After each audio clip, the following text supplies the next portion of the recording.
Hey, what's going on, everybody? Welcome to the Week 11 show here. It is the DFS Power Grid presented by RotoGrinders.com. And, of course, Footballguys. It's the Footballguys Power Grid. I'm just throwing my name on it here with the RotoGrinders team. But we're happy to be talking DFS with you for this Week 11. Dan Bach alongside Devin Knotts, John Tippett-Lee, and Phil Alexander. So let's certainly set things up for this Week 11. I'm coming off one of my better weeks here in the NFL. Did really good on Yahoo. Nearly got a Q on FanDuel. So maybe I'm heating up. I'm hoping so because, hey, the bankroll can need it going into these Christmas holidays. These kids are expensive. So let's run into this Week 11 here, fellas. And John, we always lead it off with you talking about totals. So what do we need to know about this week? Because, for me, it's kind of an early-ish week show. I think there's just one game that we really need exposure to this week that, I'm not one of going 150 and stacking it all up, but there's one game that I just think clearly stands out of everything this week. Cleveland versus Detroit. Got it. Yeah, the game that you're talking about, Dan, there's going to be some real game strategy built into this week because there's one game, as you're suggesting, that stands out above all of them, and that's my Dallas Cowboys going over to Arrowhead Stadium to compete against Patrick Mahomes and the Chiefs, who look like the old Chiefs last week with 41 points, I think, on Sunday night. Vegas loves this game to be a high scoring back and forth venture. 56 points, and it's a big drop to the next one, 10% almost, or over 10% to Indianapolis visiting Buffalo. Obviously, Buffalo's in play every week, and after that, they're all in the mid to let's say almost high 40s. There aren't even any 49 and a halves this week. Yeah.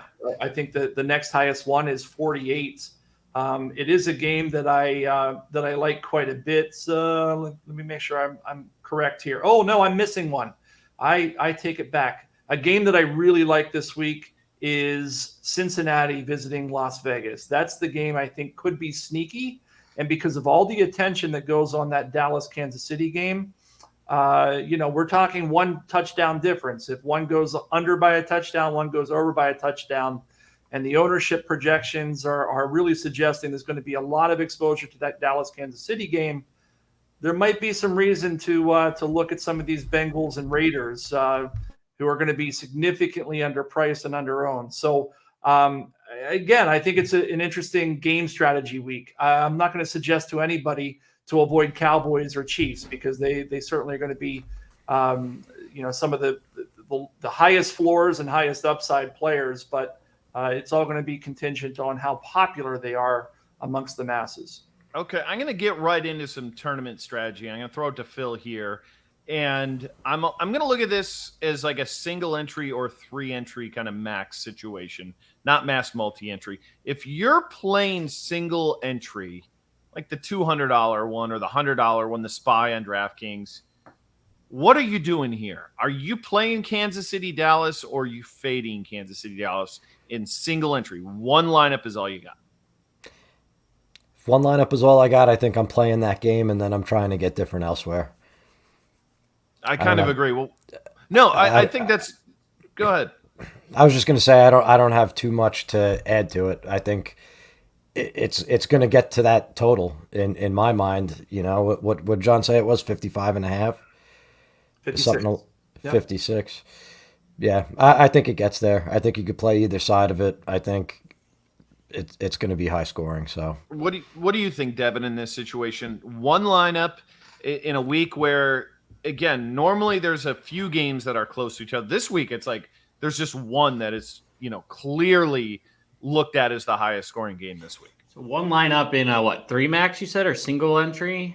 Single. Let's go single entry here. Yeah, if you're playing the single entry series, sponsored by RotoGrinders, by the way, on FanDuel, what do you think you're doing on that lineup? Are you playing this game or are you fading this game? I'm fading this game. I'm playing Green Bay and Minnesota. which had 122 points scored in the 2 games that they played last year. Is it predictive? No. Do you know where the targets are going to go? Yes. And will the rostership be lower than it should be? Yes, because it'll be all on that Kansas City Dallas game. So that's the game that I think will go underlooked, especially with, AJ Dillon will be popular, and we'll talk about him later. But yeah. I think that there's some value to be had in that game. Yeah, it'll be interesting to see how Wilson looks in this second game off of injury, because, boy, did he look terrible last week. All right, let's get into the quarterback position here, and we'll start it with you, Devin. And, I'm just looking at our RotoGrinders lineup HQ. Again, great tool. I'm just going to give you guys a hint. Be sure to check us out next week, because Black Friday is coming up, and there may or may not be a deal for you over on RotoGrinders around lineup HQ. But looking at it this week, we've got our highest or our best point per dollar projection is Cam Newton, who looks like he is going to start this week for Carolina against Washington. Not quite the highest owned guy, but one of the highest owned guys. What's your thoughts on him in this position in general? Because he stepped right in and did what we expect he would last week on the goal line and scored touchdowns. So what's your thoughts on Newton in this position? Not as a cash game play, but I think he's fine as a GPP play. I think he has 2 rushing touchdown upside, but if he doesn't score a touchdown, I think it's going to be hard for him to hit cash game value. I think that there's a number of different quarterbacks this week that you could go to, and we'll talk about running backs in a minute, but running backs, there's like 6 guys that are between 6K and 5,400 that are going to be extremely popular this week. So I don't think you need cash game savings, to be honest.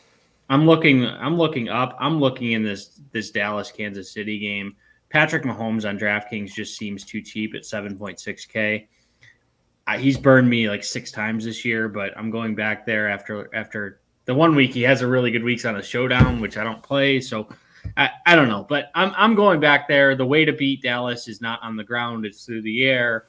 So Mahomes is the guy that I'm starting with in cash games. If you want to go down, I do agree with John. I think that this Vegas Cincinnati game is probably pretty intriguing. Derek Carr at 5,900 is a name that I would be looking at. They haven't been able to run the ball either this season with Josh Jacobs, who's been banged up the entire year. I think that if there's a quarterback that's sub 6K that has a chance to throw for 300 yards, it's likely going to be Derek Carr. John, what about your thoughts here at the position? Is Mahomes the number one for cash for you this week? No, he's not. It really depends on how you're going to build your lineups for cash. I was surprised to hear that Devin say that you didn't need to spend down a quarterback, because I want 2 expensive guys at running back and wide receiver, those being Christian McCaffrey and Davante Adams, and they're 89 and 8,400 respectively. I want them. They're some of the better plays at that position, and quarterback's a position where the delta between a guy like Patrick Mahomes and maybe Tua, obviously he's a far superior quarterback, but from a fantasy perspective, give me Tua against the Jets, and I'll save $2,500 to spend elsewhere. So I'm spending down at the position. For what it's worth, Cam Newton comes out as my highest points per dollar, in line with what you said, Dan. I'm not afraid to play him in cash. I think you can do it, and I would recommend you play either Newton or Tua in cash so that you can load up on those expensive guys at the other positions. Man, I usually want to totally agree with you here, John, but I can't. I worry a little bit about, you say McCaffrey, and this isn't a running back segment, but there is a guy named Cam Newton around. And historically, if you look at the splits with him, with Cam Newton under center, it ain't great. And, you get down to the goal line, it's not handing it off to Cam. It's not handing it off to McCaffrey. It's Cam Newton taking it himself. So I think there's some risk certainly going that route in cash games. And I think there's risk forcing in C-Mac. So I I'm on Mahomes. I was going to say there's risk with Adams, who only has 3 touchdowns this year. He doesn't have the 15 that he had last year. So that could be a slog of a game too. His price hasn't come down enough for me to force him into my lineup. That just means he's due. That just means he's due. Yeah. Until he's not, like week 17, we're looking at him. He's going to have to score 7 touchdowns to get back on pace. But hey, Stephon Diggs finally got there for me last week. So you're right. You never know. Just keep playing him. Martingale that baby. And that's why I had a good week last week. Phil, let's look to tournaments here. And there's a lot of ways we can go. We haven't mentioned Josh Allen or Lamar Jackson, who are, clearly guys that are probably going to get overlooked this week. And even in that Dallas Kansas City game, it's early, but we've only got 4% ownership on Dak Prescott in a game that's got that high of a total. If that number stays true, man, I would love to be ahead of the field there. What do you think? Yeah, and just to go back to your previous question that you asked me about stacking that game up in single entry and 3-max, that's definitely the way that I would do it, is with either Dak and his receivers, or get a little different. You could go Dak and Elliott and hope for a passing touchdown and one of the receivers, and then bring it back with someone on Kansas City. And in a single entry or 3-max where you don't have to be perfect, I think there's going to be enough points in that game where you could get different in other places and you could still finish in the top 1%. So I don't mind swallowing the chalk there, especially not if you're playing the Cowboys side. You mentioned Lamar Jackson. I think I really like him in tournaments this week. The Cowboys and the Chiefs game is obviously going to suck up all the crowd exposure, and it's going to leave Jackson. Nobody is pegging Ravens Bears as a potential shootout, and I don't know that I am either. But you've got the Bears, who over their last 3 games, they're allowing 33 points per game. One was against the Bucs, which is understandable, but the other 2 were the 49ers and then especially the Steelers. Those are not so much understandable. So their defense is failing. Justin Fields is looking more capable each week. Yeah, so it wouldn't shock me if they could put enough pressure on Jackson to keep his foot on the gas to get a ceiling game. I mean, he's certainly every bit as likely to get you 35 plus as Mahomes and Allen. And I think he's going to be pretty low rostered. And then the other guys that I was looking at, kind of like a more of an MME and large field type of thing. I think the totals are high enough for the 49ers and Jimmy Garoppolo, and I really like his receivers. So I think that would be a really unique way to stack it. Garoppolo, Samuel, even Ayuk. I like Joe Burrow, as John mentioned, the Cincinnati game. And finally, just because I give everybody 10 quarterbacks a week, Ryan Tannehill would be the other guy who I think is capable of a big game. I'm shocked you didn't say Russell Wilson.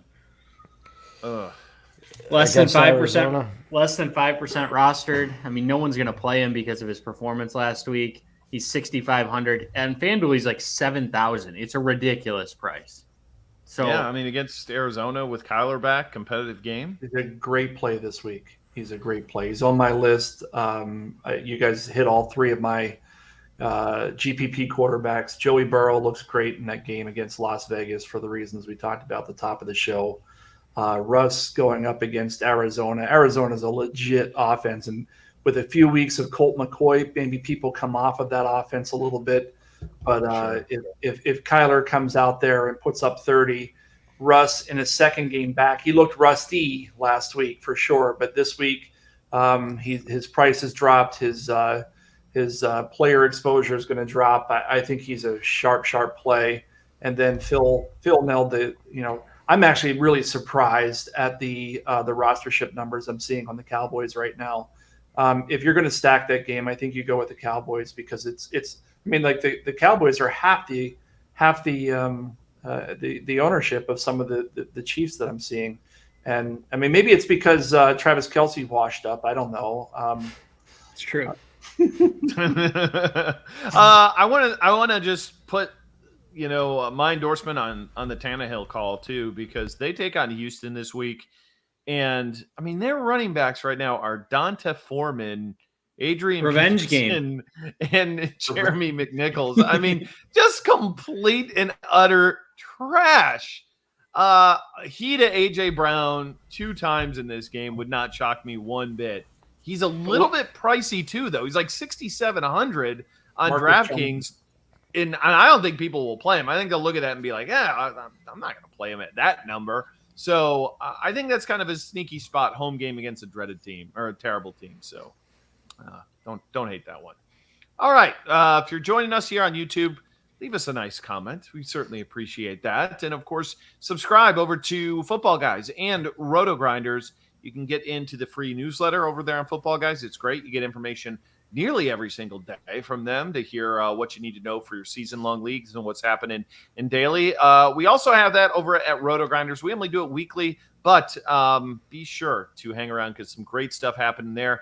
And our sister sports betting site, scoresandodds.com. So if you're into that world, check us out over there. All right, let's move on to running backs here, and we'll start with Devin. And, last week was... he had like more value than we could even handle. And boy, I'm just so happy Ramondre Stevenson, he kind of got totally overlooked. And that was huge. That worked out great for me in my lineups. This week, though, it's like A.J. Dillon is clearly the guy. After him, we're seeing Darrell Williams with high ownership. We're seeing James Conner with high ownership. These guys are fine, but I also think these guys have bust potential to them. So how are you reading the running back position for cash this week? Yeah, I mean, the big thing we're tracking this week is Nick Chubb and whether he's going to be cleared from the COVID protocol. Because if he's not, Dearness Johnson's going to be whatever percentage he was last week. Again, ridiculous number. A.J. Dillon is a must-play in cash this week. Don't even think about it. He's basically a free square.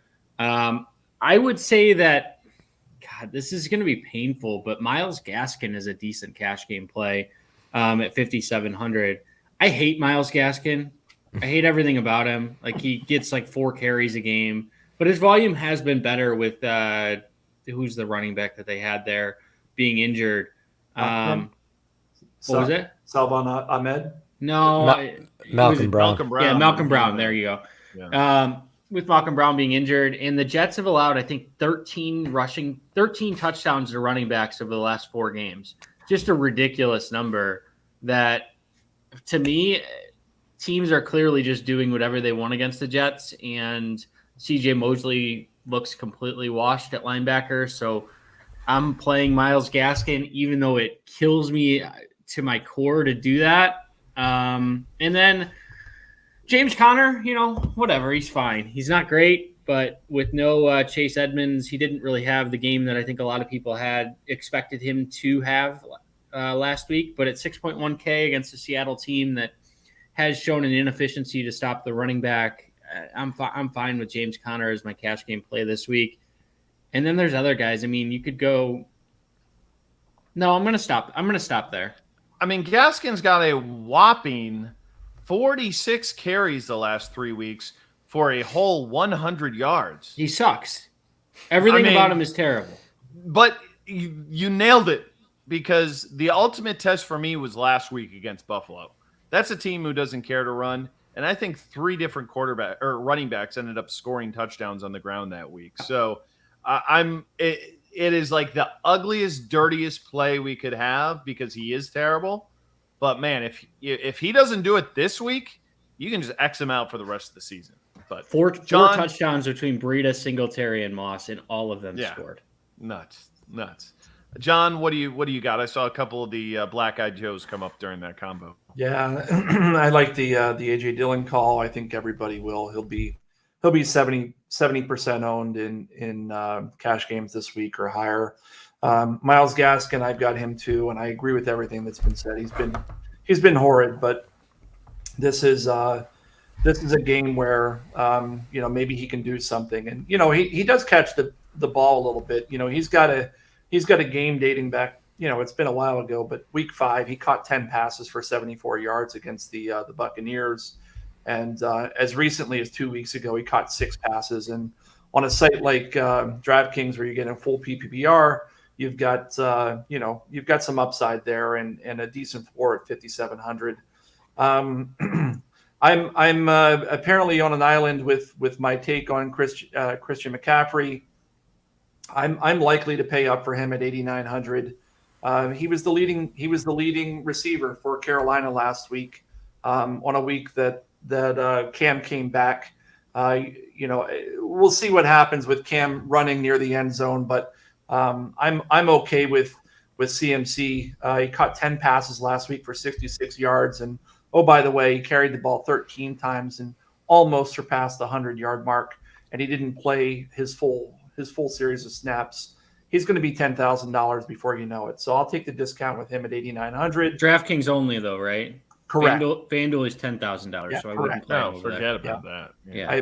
I hope at this point the folks who are listening to me know that I'm primarily a DraftKings player. I don't think you need to go there, but my fourth guy is James Conner, Mr. Touchdown this year against Seattle. He's 6,100. He's right there with Dillon and Gaskin. So if Gaskin makes you sick, just spend the extra 600 and count on that touchdown from James Conner. Those would be the cash game guys I'd play, and maybe I'll just pass the baton over to Phil to hear who he likes in GPPs, and maybe I'll fill in on the back end if they miss anybody. Okay. So I guess I'm going to start out by saying I would not fade some of these popular running backs in tournaments out of hand, especially not A.J. Dillon. Aaron Jones has never been priced below 6,800, and he's been in a 60-40 timeshare with Dillon all year. So why DraftKings elected to price him at 6,200 when Dillon is all by himself? It makes zero sense to me. I think it's just a glaring misprice, and it's one that you should take advantage of regardless of which format you're playing. I would say the same thing about James Conner too. Like, why did his salary come down? He was 17% last week in the Millie, and 64 all-purpose yards were nothing to write home about, but he scored like he always does. And you saw what you wanted to see without Chase Edmonds in there. He was in there on 82% of the snaps. He had nearly 70% of the backfield touches. That's going to work against the Seahawks, who have allowed 26.5% more fantasy points to enemy running backs than the league average over the last 5 weeks. So I think those guys are great calls in both formats. In terms of roster construction for tournaments, though, you've got those two guys in the low 6Ks. You've got, I think, David Montgomery at 5,400. He's way too cheap. So I think what's going to happen is this is how everybody's going to look to fill their running back slots, and then they're going to look to get in Mahomes and Tyreek Hill and that stack, and get that exposure to the Cowboys-Chiefs game that we were talking about. And I think it's going to leave the top tier pretty much wholly under-owned. Jonathan Taylor, Dalvin Cook, Ezekiel Elliott, Joe Mixon. These guys have the highest ceilings out of any running backs on the slate, and I think we're going to get them in the 10 to 12% range pretty much across the board. So I think going high-end running back heavy in tournament lineups is one way to do it. And I particularly like Dalvin Cook, by the way. I just think that Vegas has that game pegged to be pretty close. And if that's going to be the case, it's not going to be Kirk Cousins doing it against a defense that solved Kyler Murray, Mahomes, and Russell Wilson pretty well over their last 3 games. Devin, last week we saw Kamara out, and Ingram got a lot of ownership last week. And he paid it off. He got that touchdown late and ended up having a pretty good week, but it was questionable there for a while. What are your thoughts on him this week against Philadelphia in a situation, this is obviously only assuming Kamara doesn't go, but if he's out, is Ingram at what? I think 5,400 on DraftKings, a guy that you're interested in? Yeah, he'll be right up there with the top guys if Kamara's out. So Philly is allowed the 8th most points to opposing running backs, averaging 103 yards per game, 46 receiving yards. What impressed me the most about Mark Ingram was his receiving ability. I think he had like 60 receiving yards I'm looking it up right now, but that's the second game in a row where he's been featured pretty heavily as a receiver. So he's filling in, and he's basically like a cheap version of Alvin Kamara. We haven't really seen this version of Mark Ingram throughout his career, but 12 targets over his last 2 games, had 108 total yards last week. I think he'll be one of, if not the most popular guys in the week if Kamara does end up missing. I'm not going to mention Tennessee. Yeah, I'm going to do it. Deontay Foreman. No. Yeah. Dude, that guy looked like, a legitimate slug, like a human slug. He could not move. He was awful. Here's why. You know who looks worse than him? Adrian Peterson. And Jeremy McNichols doesn't look like he's going to play. It's a revenge game going up against Houston. He's going to score a touchdown this week. So here's what you do. Here's what you do. Instead of playing Deontay Foreman in cash, certainly not in cash. That word should never have came out of my mouth. Instead of playing him in a GPP, just bet him that he will score a touchdown this week because I guarantee it. Wow. Instead of playing him in a GPP, you could also just take your buy-in and light it on fire. He will score a touchdown this week. Devin, are you going to I've heard you do guarantees before that have resulted in I've never lost. Shaving your head and stuff like that, right? So can we get a Dante Foreman touchdown, or you'll like eat a vat of mayonnaise or something? Like what can we get here on this deal? Because this guy is terrible. He's absolutely terrible. Even John kind of threw up a little bit when you said that. I did. Evan, maybe you can take your Xavier winnings and drop it all on Dante. Yeah. I can also get divorced. True. No, it depends on the line. If it's 2-1 or higher, to do it. I'll figure out something if it's 2-1 or higher, and we'll do something next week. It's going to hit, so it doesn't matter. The man could not move side to side. He could go straight, and that's about it. All you got to do on the 1 yard line, buddy. All right, and of course, I am. Go ahead, John. We wasted way too much time talking about Dante Foreman, so it's time to move on. Unless it results in Devin shaving his head or otherwise embarrassing himself, it's time to move on. I'll do something like really hot or mayonnaise or something. We'll figure it out. I can't do hot stuff either. Ugh. I'll tune out. Hey, I love the call on David Montgomery. He was a guy that I had kind of named in my list here. He's going to be used too much, and his price is too low, given what I think will be his popularity. A guy that I'm looking at, two other guys I'm looking at. These are all GPPs, by the way. Michael Carter with the Jets, 5,800. He's catching a lot of passes. Again, this is a DK only play, and on a team that just doesn't have a whole lot of other weapons. So and nobody likes to play a Jet. I mean, think of the last time you intentionally played a Jet. You can't. It was like 1993. Joe Flacco doesn't throw to running backs, so if Mike White was in there, I'd like him more. There is the Joe Flacco element, but we'll see. So we should play the tight ends, right? He's just loving to go to the tight end. That's right? the narrative. But who's the tight end in New York? Phil, who is it? That's your team. I think they got a Ryan Griffin. Yeah, Ryan Griffin. Yeah. Ryan Griffin. Boy, Ryan Hester, one of those guys. If this is your first time watching the show, we don't always talk about Dante Foreman and Ryan Griffin. It typically it's week 11, boys. Yeah, we go a little heavier on better players. There's a lot of talk this week. We're just making stuff up and killing time. Pretty much, because we're like halfway through the show now. Like this is, and we still, we've got garbage defense hit up. Okay, real quick, take a guess because I'm sure you haven't looked. What do you think the yardage prop on AJ Dillon is this week? Give me a guess here, Devin. 71.5. John. I would have said 89.5. Phil. I'm going to go 84.5. And the winner is Phil. The 81.5 is the number, which Price is right rules. Which is only 2 yards behind Dalvin Cook as the second highest that is posted right now. Again, I have him at 42% in a GPP. I know you guys are much lower, but I think he we'll gets be very way higher. I think he gets very popular this week. I think so too. I think he is a bigger lock than Dearness was last week. I'll say that. Can I throw one more name on, because it was probably the name I wanted to talk about most, and that's Darrell Williams.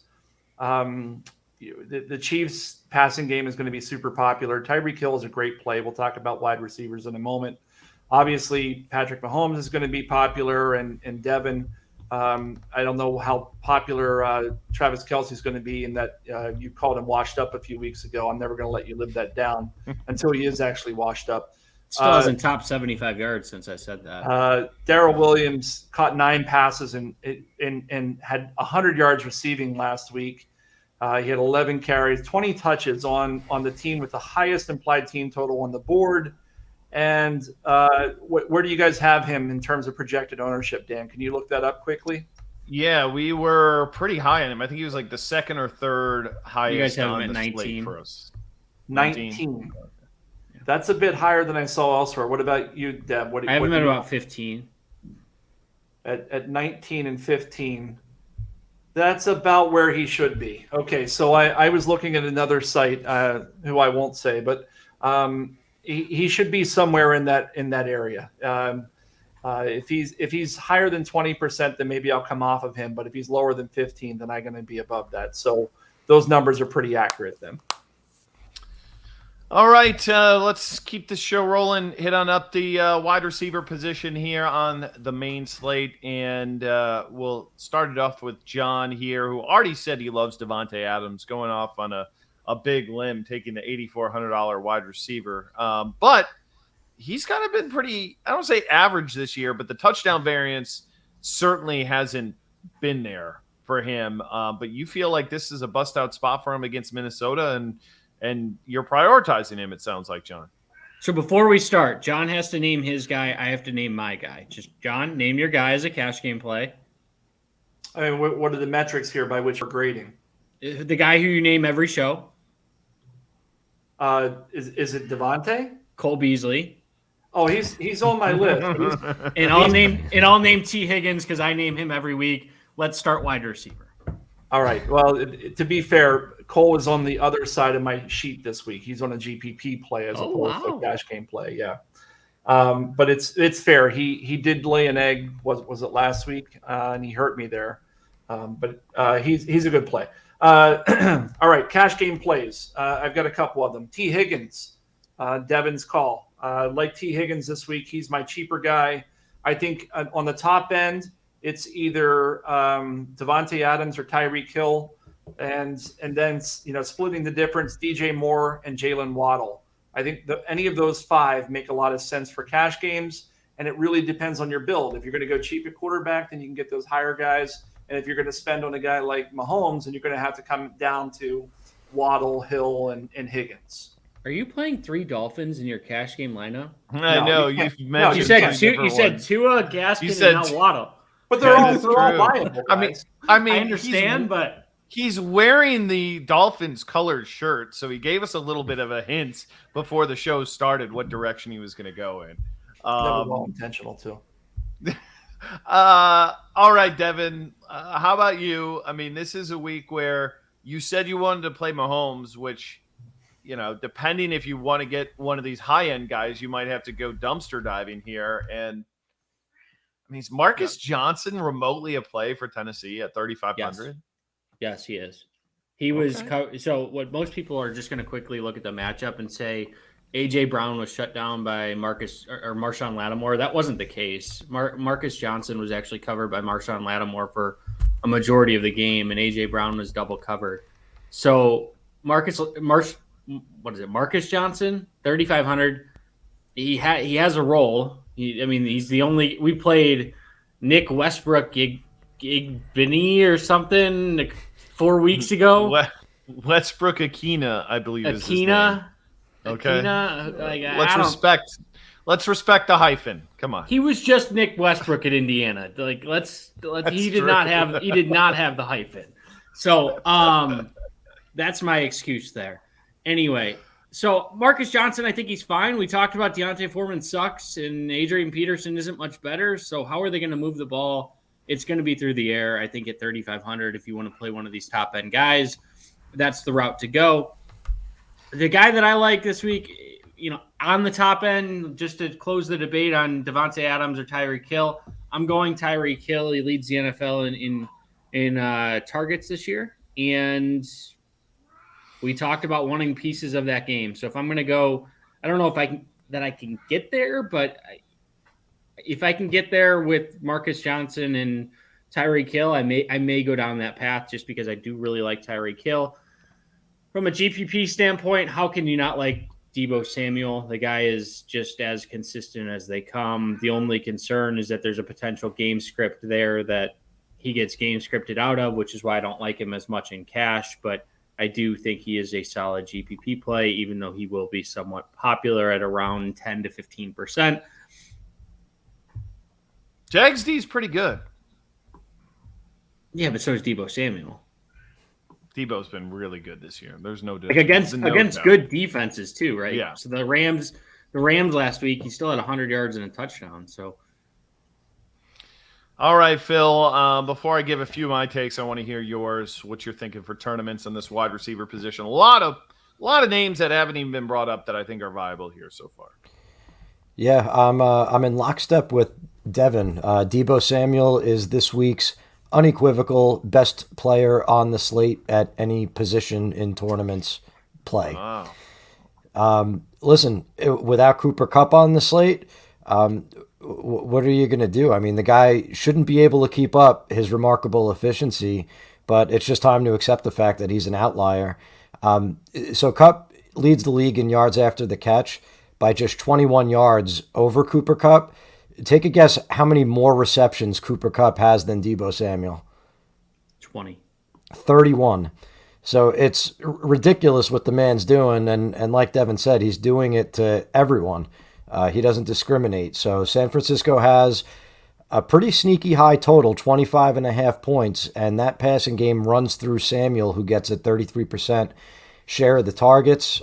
Jacksonville's D, yeah, they kind of tied Josh Allen in a knot a couple weeks back, but they're a bottom 10 pass defense. I think that at the price, I'm talking about fantasy points allowed to enemy wide receivers, right? Oh. And they're a lot harder to run on than they are to pass on. There's like a mini funnel thing going on there.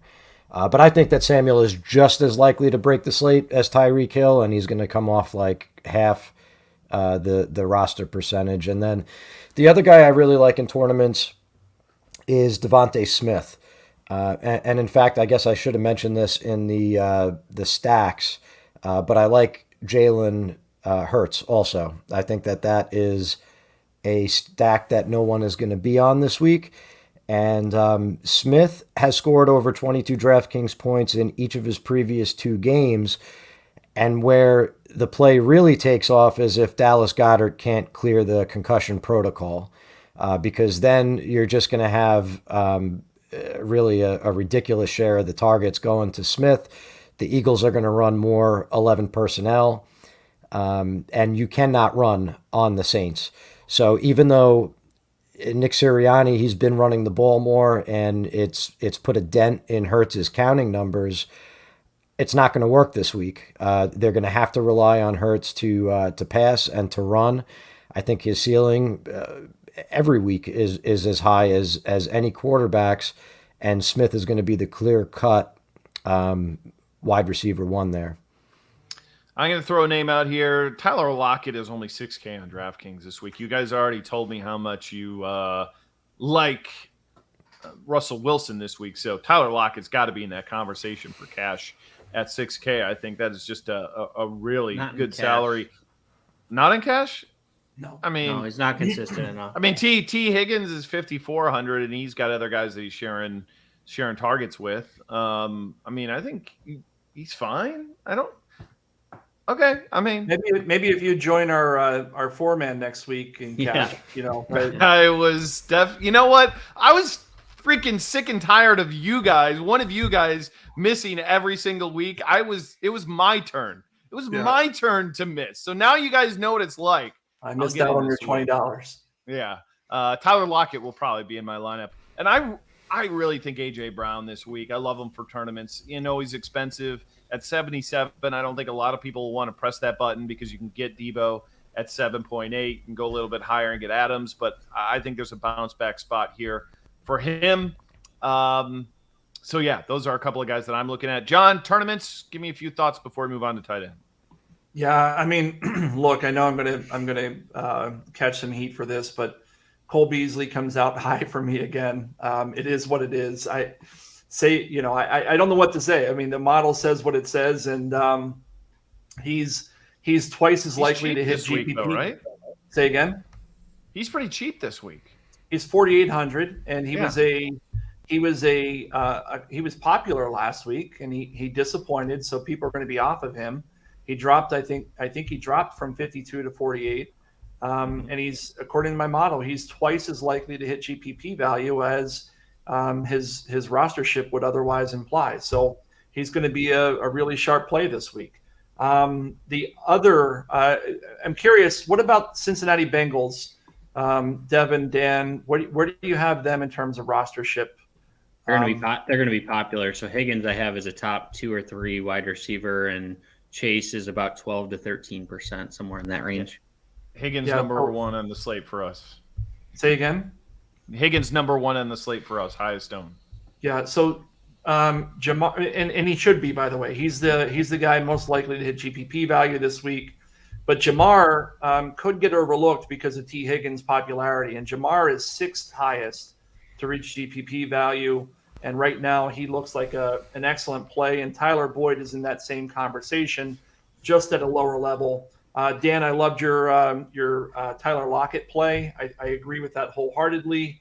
And then we mentioned this guy earlier. Dan, I know you're a big fan of A.J. Brown this week, but I think you go the other way. I think people are not going to be looking at Marcus Johnson. He's 3,500.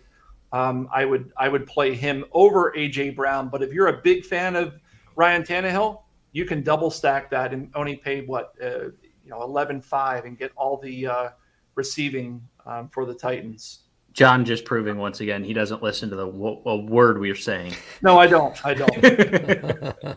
I'm gonna throw one sub 5% guy that I think is interesting for tournaments because he's looked great the last 2 weeks. Rashad Bateman. It's Chicago, not a great matchup, but 8 targets in each of those 2 games. Didn't get in the end zone in either of those 2. Finished with 14, 10, and 11 fantasy points in his last 3 games without a touchdown. If he gets in the end zone, I wish he was a little bit cheaper, but 5.8 on FanDuel, 4.5 on DraftKings. I think he's viable. Phil, you gave me a nod, so I feel like, I like you it. at least approve. Yeah, it fits my strategy. Jackson, Bateman, run it back with David Montgomery, and chalk the rest of that thing up. Nobody likes Amari Cooper this week. Sure. That's right. Yeah. He's fine. I mean, he's in the game that everybody wants to play, but yeah. I don't really like him, so it just didn't bring him up. Okay.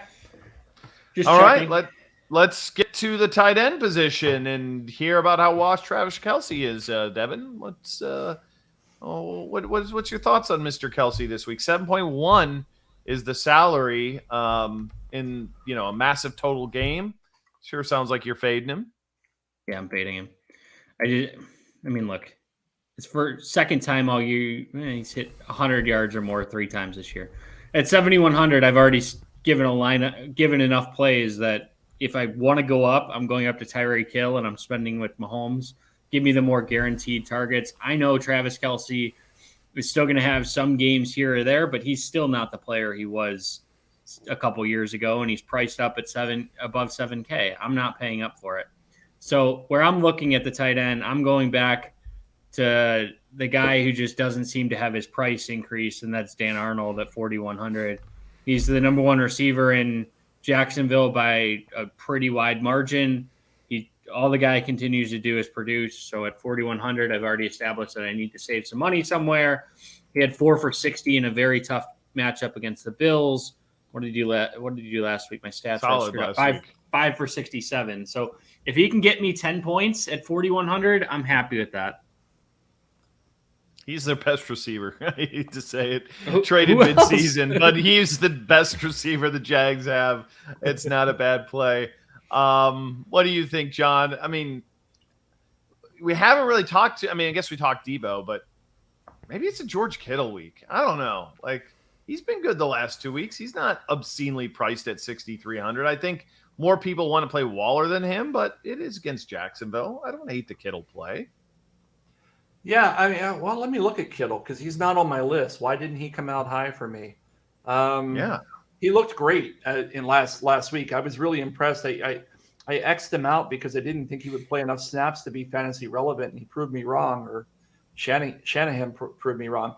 I mean, he's sub 5% ownership on RG versus Waller at 12, Goddard at 14, Arnold at 15. Like, man, this could be a time to jump on Kittle on tournaments for sure. I mean, if Debo ends up as popular as you guys are talking about, then yeah, he's a good leverage play away from him. But I'm looking at my model now. It doesn't like Kittle simply because it doesn't look like he has the upside that some other players have. For example, Darren Waller, who you said is going to be popular, is almost twice as likely to hit GPP value at almost the same price. In fact, he's $200 cheaper. And Waller has been, he's almost that same theme as what you guys were talking about with Davante Adams. He hasn't done a whole lot later in the season, but he's a guy that all season. He's been bad. I mean, great week one, and then after that, it's been mediocre to bad. Yeah. I mean, and they haven't scored like the last couple of weeks. They scored 14 and 16, and he hasn't done a whole lot. We had 7 and 92. At the end of the day, I look at the model. I trust the model. It took me a long time to build it. And so from that end, he's a guy that I'll be looking at for cash on the high end. But the truth is, if I go CMC and I go Davante, I can't afford him, right? So who am I looking at? If I'm trying to save money from Dan Arnold, which makes me laugh because who thought we would be dumpster diving below Dan Arnold at any point in the season? But Cole Kmet is actually the one that comes out a bit for me at 3,400. He's had a decent season, and I don't know. I won't go so far as to say he's coming into his own, but 3,400, I've got him projected at about 9 points. If he delivers that, that provides the value for me that I need to get those higher guys into my lineup at the other positions. Phil, it's been a terrible position for us to talk about. Can you give us something better than the path that we've been on at this position, please? I'll give you the same advice that I give every week, and that's that you're looking for a touchdown here, right, from your tight end. That usually does you better than your opponents. So where do you look for it? Big home favorites with a implied team total of at least 24 points. Two guys that fit the bill this week, Dawson Knox, who came back last week and I think was part of the reason that John's lover boy Cole Beasley took a dump last week, and also Mike Gesicki, who is actually not playing at home but is playing against the Jets, so that evens out. I always love Gesicki. You can talk him every single week, and I'm excited about it. 7 targets last week, but didn't catch a ball. So that bagel basically, looks a lot worse than it probably should have been. So not a bad call there, Phil. All right, let's get to the awful team defense position here, fellas. Because I don't know, I don't love picking this position each week, but again, I'm pretty happy that we haven't had that 3 touchdown defense that if you don't have, you have zero chance of winning in tournaments. Cross our fingers we get another week of that, because that is absolutely the worst thing that can happen. It's been on showdown slates with Matt Stafford doing it, so yeah, we've avoided it. All right, Devin. I'm seeing Browns. 2 double-digit Browns. defenses. Browns is one of them. Yeah, Panthers. Just play the Browns. Panthers. That's the other one. So I guess that's what everybody's playing, is those 2 teams. Cash games, I can't can't say it. I don't know that there's another defense that I'd want to play. Yeah. There's not a whole lot this week. The Jets, Phil? Can you play the Jets this week? I mean, you can't, John. You've already touted up all the Dolphins. Come on, dude. You're playing four Dolphins. Play 4 Dolphins and run it back with the Jets team, please. I might do that just to see if I can win. If you can beat us 3 playing 4 Dolphins and the Jets defense, you'll shave your head. I'll shave my head, or I'll actually grow my hair out. It would look a lot worse if I actually did that. My wife would not allow that. But I'll throw a squad or 2 out there. I mean, Washington versus Cam, but probably not. I mean, that Washington defense, now that you take Chase Young out of the equation, they were terrible with him. You take him out of the equation, now how are they going to be? So we're going to take Montez Sweat's out too, I think. So both their pass rushers. Brutal. I've got 2 for tournaments. The Ravens and the Eagles. The Ravens, Justin Fields, he definitely takes a lot of sacks. And the Ravens, I think, should be pretty hungry after getting embarrassed last Thursday by the Dolphins. And then the Eagles, you have Trevor Siemian, and it's going to be the usual story there. He's going to work them into a hole for about 2.5 quarters.